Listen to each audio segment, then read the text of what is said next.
once again, we come into your presence with expectancy in our hearts. God, we know you're going to bless us.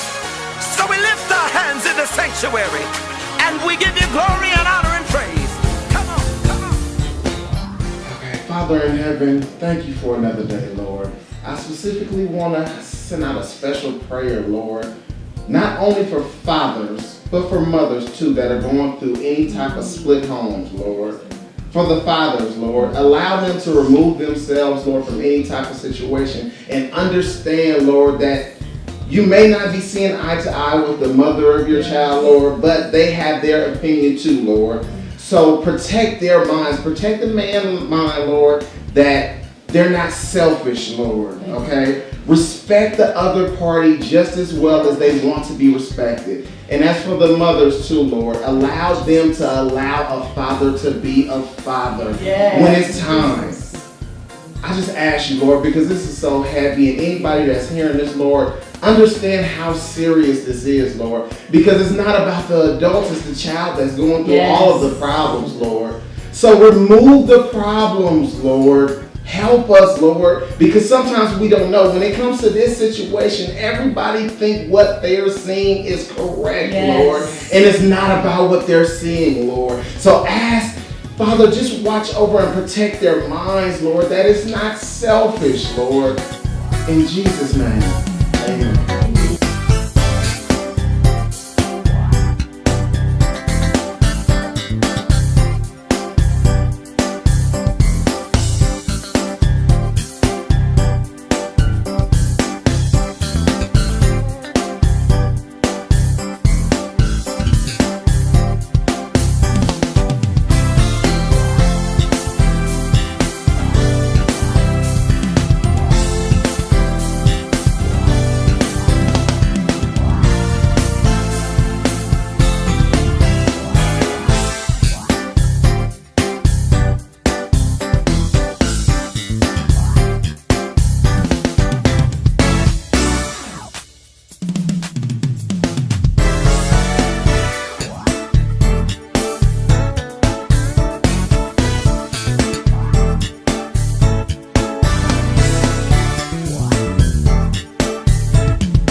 The first covenant had regulations for worship and also an earthly sanctuary. A tabernacle was set up. In its first room were the lampstand and the table with its consecrated bread. This was called the holy place. Behind the second curtain was a room called the most holy place, which had the golden altar of incense and the gold-covered ark of the covenant. This ark contained the gold jar of manna, Aaron's staff that had budded, and the stone tablets of the covenant. Above the ark were the cherubim of the glory, overshadowing the atonement cover. But we cannot discuss these things in detail now.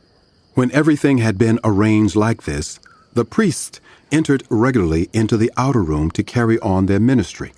But only the high priest entered the inner room, and that only once a year, and never without blood, which he offered for himself and for the sins the people had committed in ignorance. The Holy Spirit was showing by this that the way into the most holy place had not yet been disclosed, as long as the first tabernacle was still functioning. This is an illustration for the present time, indicating that the gifts and sacrifices being offered were not able to clear the conscience of the worshiper. They are only a matter of food and drink and various ceremonial washings, external regulations applying until the time of the new order. But when Christ came as high priest of the good things that are now already here, he went through the greater and more perfect tabernacle that is not made with human hands, that is to say, is not a part of this creation. He did not enter by means of the blood of goats and calves, but he entered the most holy place once for all by his own blood, thus obtaining eternal redemption.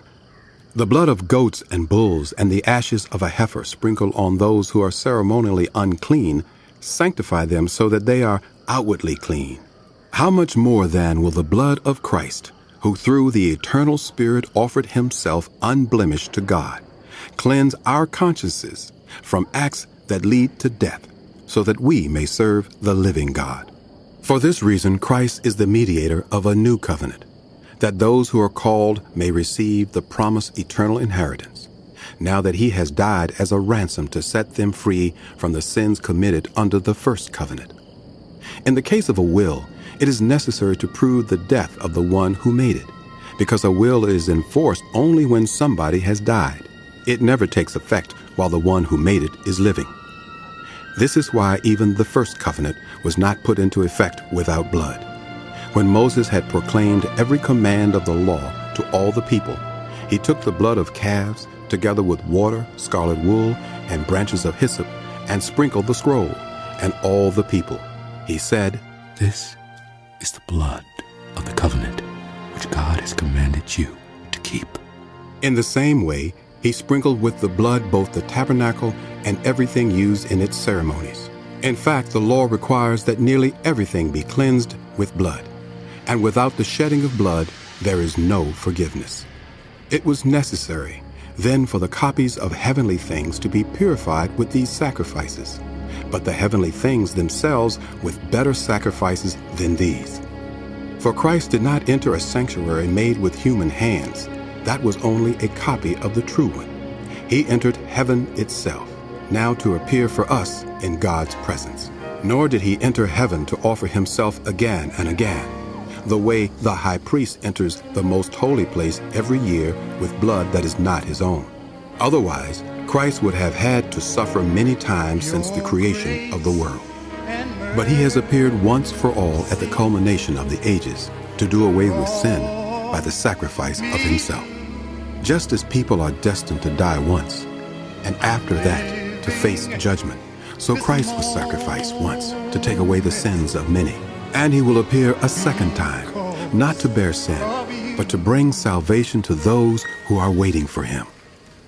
I want to thank you and praise you too. Your grace and mercy brought me through. Oh, Jesus, your grace, mercy brought me.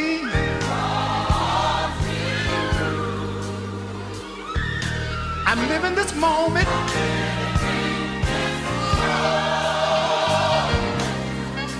because of you. I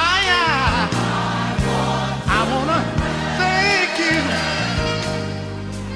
and praise you too. Your grace and mercy, oh Lord, has brought me through.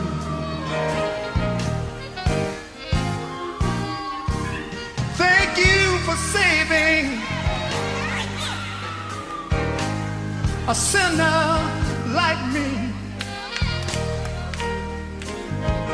to tell the world salvation is free. There were times when I just didn't do right. You watched over me, both day and night.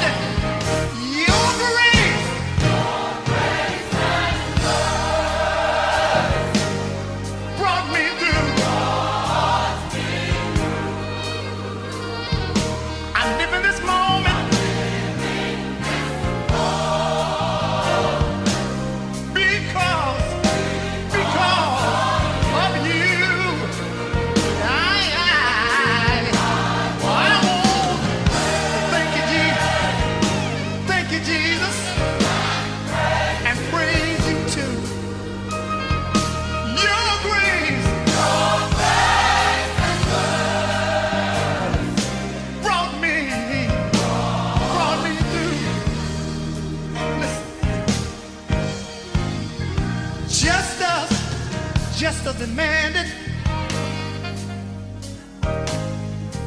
that I should die. But grace and mercy said, oh no, oh no, oh no. We've already paid the price. You see, I once was blind. Listen, I've learned big sins don't happen instantly. Big sins come from small changes. You missed it. Wrong doesn't happen instantaneously. You know, most people don't wake up in the morning and, like for instance, somebody gets into an affair. Let me tell you how that affair happened. You didn't walk out your house, saw somebody, and then tripped and ended up in a bed. That's not how it happened. That's not how it happened. No, I'm saying, I'm going to tell you the way it happened. The way it happened is you went somewhere, you saw this person, and incremental, small change. Ooh. Oh, yeah, I see you. Yeah. You don't do nothing the first time you see it, you just see them. Right? And then the next time you come around and you see the same person. Oh. Right? And then you see them, and then you develop conversation. And then the conversation is cool. And the conversation is cool because it ain't like the conversation you either are or not getting at the house. Because they think your ideas are great.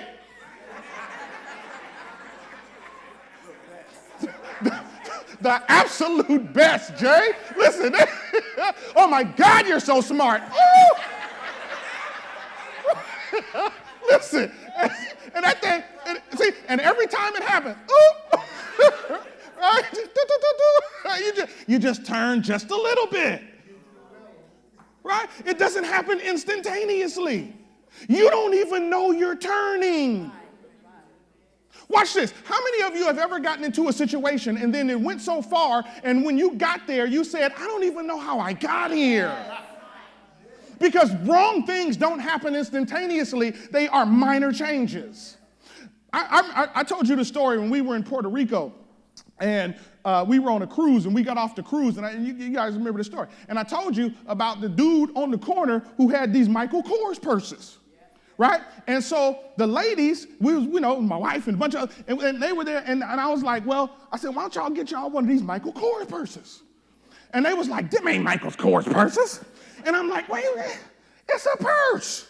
And they're like, it ain't no Michael Kors purse. And then I was like, you can't even tell the difference, MK.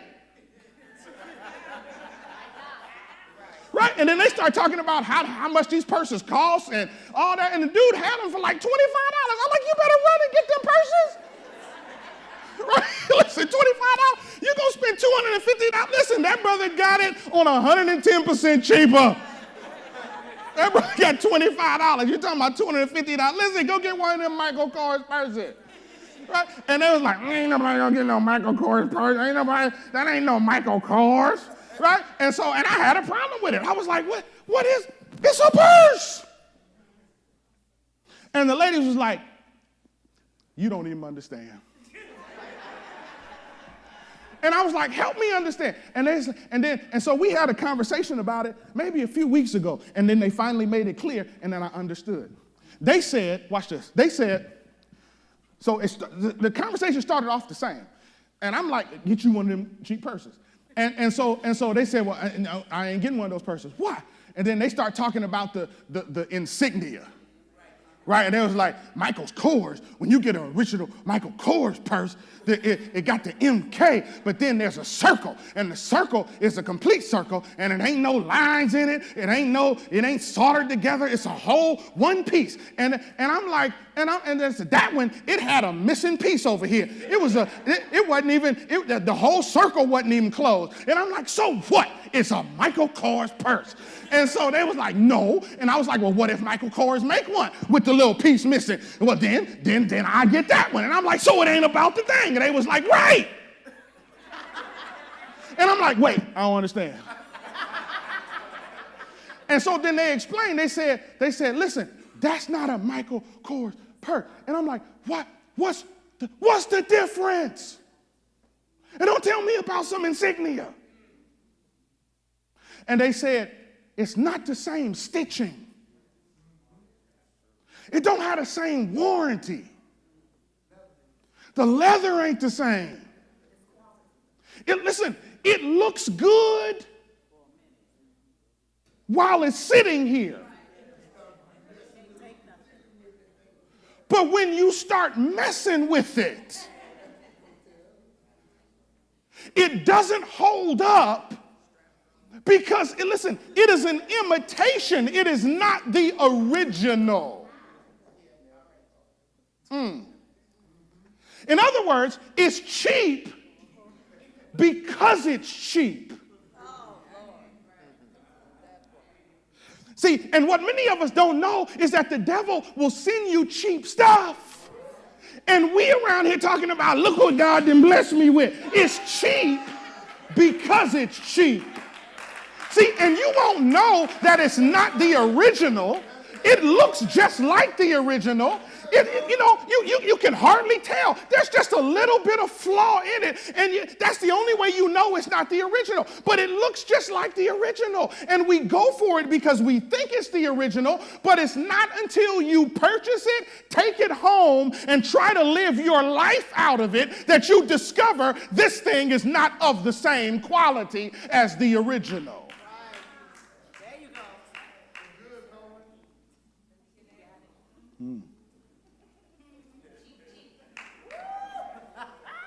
Oh, he's cheap because he's cheap.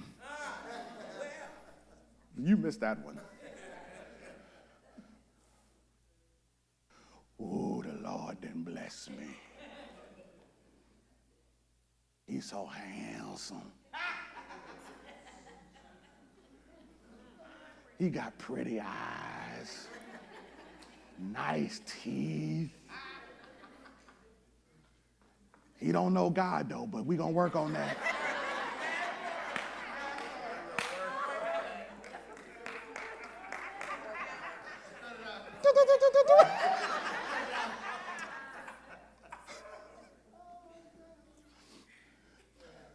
Little changes down the road make for big problems. Country, come here. Okay. We going this way.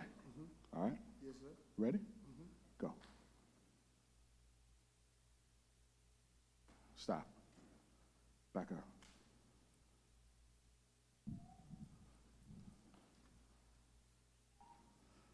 Okay.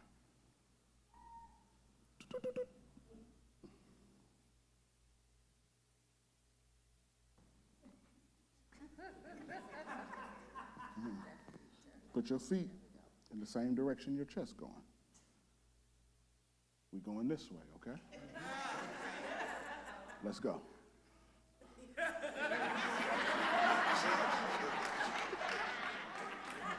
Did y'all see that? It don't work. Did y'all see that? Listen. He didn't do this. He just.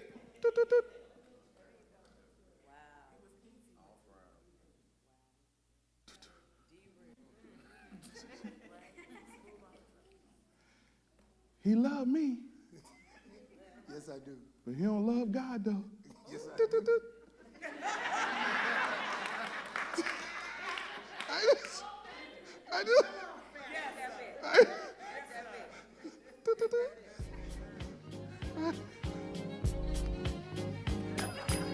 Tap your neighbor, say, neighbor. Little changes make big problems.